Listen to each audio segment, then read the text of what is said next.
Okay, here we are again. Now you probably have a look at this face. Now you won't recognise this face. This is Andy's twin brother, right? With the same name. With the same name. He's going to tell us a bit about his ambulatory emergency care, right? These are people walking about, not ill at all. No, is that right? That's absolutely not right. No. Okay, tell us what it is. So ambulatory emergency care is about changing our processes, changing the way we work, so that those patients who were traditionally admitted to hospital, so they are sick enough to need the services of a proper hospital. So they need those diagnostics, they need those senior decision makers, they need those clever ologists to come and look at them. But by being efficient with our time, we don't need them to stay overnight. So it might mean that you can get everything completely done and dusted in one day. It might mean that you need a series of visits, but those visits don't require an overnight stay. What's the problem with the overnight stay? Okay, I mean, I get all the bed implications and the money and all the rest of it. But, I mean, if the patient's got to come back again and fiddle about, I mean, wouldn't it be better just to get it all done at once? It seems like that on the surface, but if you think about the red and green days work that you find on Fab Stuff, it's the disruption that causes, being in an unfamiliar environment, a disrupted environment, and spending your night there.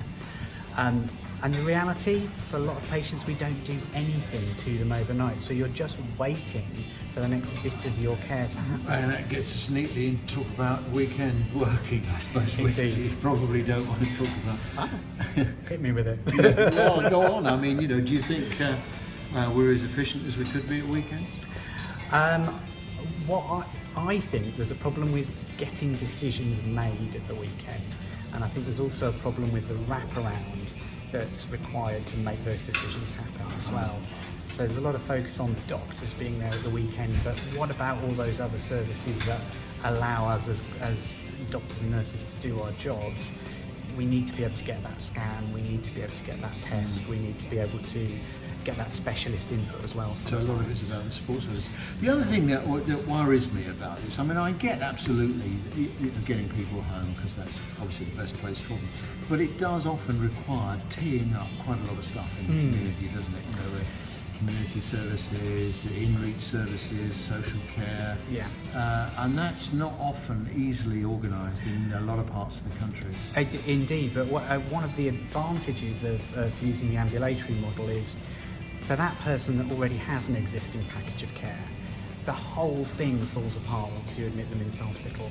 But actually, if you can get them home that same day, you don't cancel that package of care, they don't decondition in hospital. No deconditioning again. Yeah. So actually, I think earlier I might have said decommissioning. I didn't mean to talk about decommissioning your granny. I meant decompressing her, or whatever it was I said anyway. So all of those issues that we sometimes create for ourselves within the health and social care system can be prevented by just not disrupting that patient's usual routine, usual habits.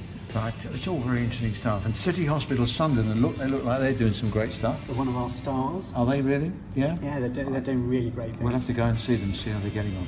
Okay, well, listen, Andy, Andrew, Andrea, whoever you are, you're a very interesting person, and thank you for talking to us. Thank you very much. I'm flattered.